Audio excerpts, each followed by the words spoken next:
Drink பண்ண போகிறோம். அது என்னன்னா எல்லாருக்கும் பிடிச்ச பாதாம் மில்க். வாங்க அதுக்கு நம்ம என்னென்ன தேவைன்னு பார்க்கலாம். ஊற வச்சு 20 பாதாம், ஒரு பிஞ்ச் மஞ்சத்தூள், ஒரு பிஞ்ச் ஏலக்காய் பவுடர், 5 பாதாம் நெய்யில் வறுத்தது, 5 முந்திரி நெய்யில் வறுத்தது, டம்ளர் பால், 2 ஸ்பூன் ஜீனி, பாதாம், மஞ்சத்தூள், ஏலக்காய் இதெல்லாம் பேஸ்ட் மாதிரி அரைச்சிக்கணும். நம்ம பால் எடுத்து அடுப்பில் வச்சு காய்ச்சிக்கணும்.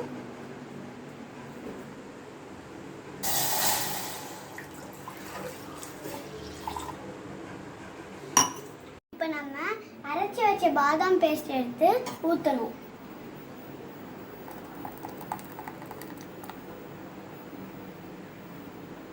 ஒரு 5 நிமிஷம் கிண்டி விடணும்.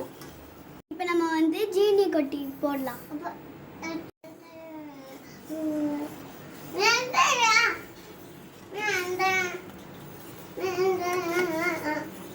குட்டி குட்டியாக கட் பண்ணி வச்ச பாதாம் முந்திரியும் இப்போ நம்ம போடணும்.